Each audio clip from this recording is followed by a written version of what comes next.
Bendiciones en este nuevo día que nos regala el Señor, como siempre reuniéndonos con el propósito de estudiar la palabra, por sobre todo para ser edificados, tener un conocimiento mayor del Señor, de los planes que tiene para nosotros y por sobre todo conocerlo a Él. Es lo más importante. Vamos a ver el consejo de la palabra en Éxodo capítulo 23. Vamos a leer unos versículos ahí importantes. Arranquemos con el versículo 20 al 22, dice así: He aquí, yo envío mi ángel delante de ti para que te guarde en el camino y te introduzca en el lugar que yo te he preparado. Guárdate delante de él y oye su voz. No le seas rebelde, porque él no perdonará vuestra rebelión, porque mi nombre está en él. Pero si en verdad oyeres su voz e hicieres todo lo que yo te dijere, seré enemigo de tus enemigos y afligiré a los que te afligen. Vamos a parar ahí un momento, vamos a meditar aquí algo. Y la primera verdad que yo quiero que quede centrada aquí es que en el Antiguo Testamento, cuando el Señor se refiere a su ángel y que su nombre estará en él y todo, el ángel de Jehová es el Señor Jesucristo en el Antiguo Testamento. En otra ocasión estudiaremos minuciosamente donde la palabra de Dios nos muestra esto para que usted tenga ese conocimiento, pero por ahora recíbalo por fe y vea esto como está ahí. Ahora, Dios siempre ha demandado su obediencia o la obediencia a nosotros, nuestra entrega, nuestra consagración a Él y por sobre todo demanda obediencia. Y eso es lo que le está hablando al pueblo. Mira, yo te llevo por el medio del desierto, yo te llevo en medio de pueblos pecadores, pueblos paganos, pueblos impíos. Tú andarás en medio de ellos y mi bendición estará contigo. Yo te cuidaré y te guardaré. Ahora mira el versículo 23 y 24. Porque mi ángel irá delante de ti y te llevaré a la tierra del amorreo, del heveo, del fereceo, del cananeo, del heveo y del jebuseo, a los cuales yo haré destruir. Aquí hay algo importante, y estos pueblos representaban la maldad del hombre. Eran pueblos sanguinarios, eran pueblos idólatras, eran pueblos paganos, eran pueblos perversos, malvados, eran pueblos que por su comportamiento y por su vida de pecado eran considerados enemigos abiertos de Dios. Y es que todo aquel que practique el pecado se declara enemigo de Dios. Y el versículo 24 dice así: no te inclinarás a sus dioses, ni les servirás, ni harás como ellos hacen.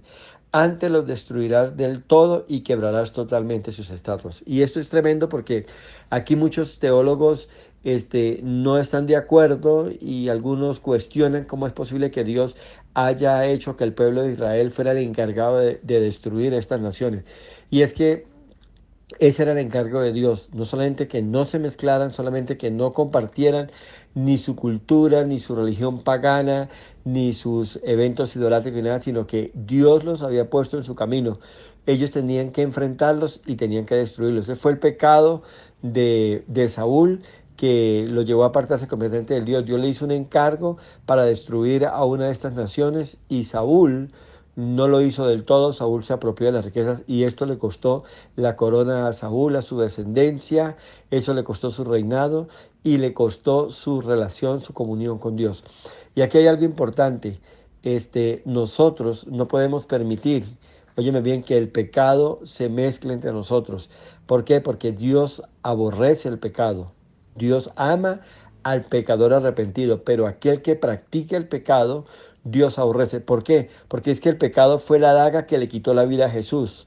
Óyeme bien, el pecado fue ese cuchillo que le quitó la vida a Jesús. Fue por el pecado nuestro que Él murió, que Él se entregó en la cruz del Calvario.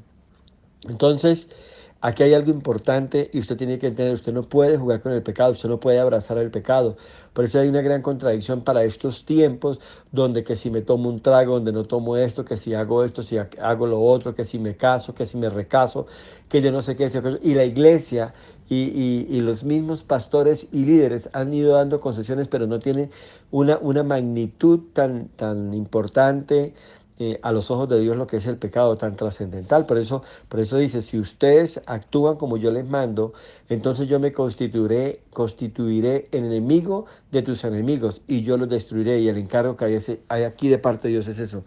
O sea, que nosotros no podemos jugar con el pecado, nosotros no tenemos cabida con el pecado y tenemos que hacer todo lo que esté a nuestro alcance con la ayuda del Espíritu de Dios. óyeme bien esto, es importante que lo tengan en cuenta, ir sacando el pecado de nuestras vidas. Usted no puede permitir que el pecado, óyeme bien, se atrinchere en su vida y usted viva conforme a ese pecado. Tal vez de pronto muchos juegan con la pornografía o con aquellos pecados ocultos, con el adulterio, con dejar volar la mente, con muchos factores que se vuelven pecados como privados, como muy particulares, como muy míos. Y muchas veces decimos, bueno, pero es que este pecado no le hace daño a nadie, yo no estoy afectando a nadie. El tema del pecado es que Dios aborrece el pecado y al que practica el pecado, Dios también lo saca de lado. Entonces, óyeme bien, es importante que entienda que usted tiene que, de parte de Dios, el encargo de destruir el pecado y de echarlo fuera. Dios te capacita, Dios ha dejado su Santo Espíritu, Dios te ha empoderado, Dios te ha revestido de esa unción para que usted eche fuera el pecado, para que usted no abrace el pecado y para que usted no viva en el pecado. Entonces, Dios le ayudará por su Espíritu y por su palabra para que usted vaya sacando el pecado.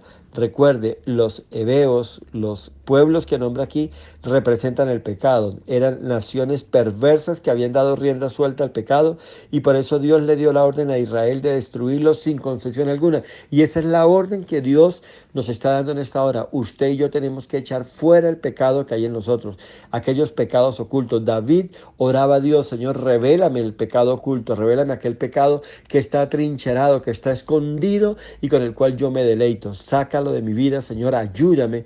Y usted tiene que tomar esa decisión. Entonces es importante que entendamos lo que Dios nos quiere decir aquí.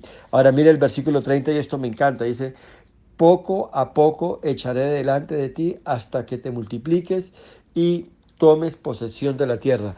¿Qué es lo que está diciendo el Señor? Bueno, no todo el pecado se puede echar de una.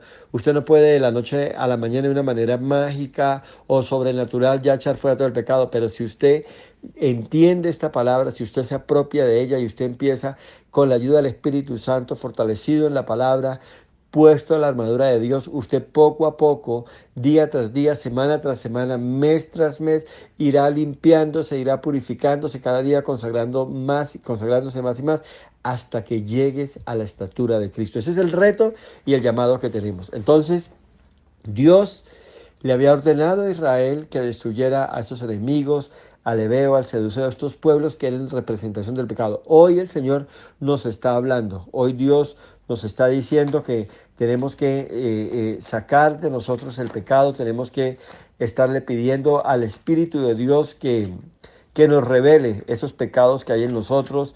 El rey David les decía en un momento que él hablaba, Señor, revélame esos pecados ocultos. Usted entre en la presencia de Dios y pídale a Dios que le ayude a liberarse de esto. Miren lo que dice el apóstol Pablo en la carta a los Colosenses en el capítulo 3, dice, haced morir pues lo terrenal en vosotros.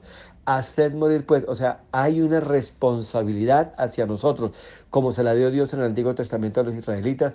Hoy también el Señor por medio del Espíritu Santo a través del apóstol Pablo nos dice, haced morir pues lo terrenal en vosotros. Fornicación, impurezas, pasiones desordenadas, malos deseos, avaricia, que esto es idolatría, cosas por las cuales la ira de Dios viene sobre los hijos de desobediencia. Óyeme bien, entonces esto es una responsabilidad que tenemos.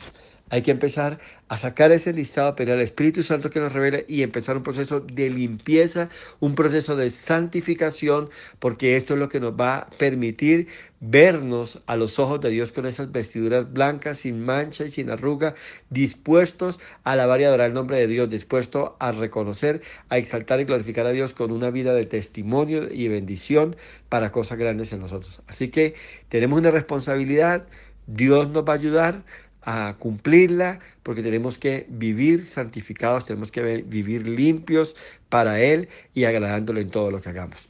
Dios les bendiga en este día. La palabra de Dios nos confronta, la palabra de Dios nos llama, la palabra de Dios nos exhorta y hoy la invitación es a llevar una vida de santidad, una vida consagrada a nuestro Dios. Que tengan un maravilloso día y comparta este devocional con otras personas. Hay gente que necesita oír palabra de Dios, hay gente que necesita ser edificada, ser alentada y usted es el portador de buenas nuevas de salvación. Así que prepárese para que usted sea un instrumento de la palabra de Dios, del evangelio de vida, y otros se han rescatado de una vida de pecado. O por qué no, mucha gente de la iglesia vive confundidos, creen que pueden jugar en medio de la gracia: salgo, peco, vivo, voy al culto, alabo y adoro, diezmo, ofrendo, siembro y puedo seguir mi vida como la saqué la traía. Y Dios está diciendo: te levantarás, estarás en medio de ellos, no te involucrarás con ellos y antes los destruirás y yo te respaldaré en todo. Así que hay un llamado para destruir ese pecado que aún está trincherado, está oculto, está escondido en nuestras vidas y que a nuestro parecer creemos que todo está bien. Un gran día y que Dios les bendiga en gran manera.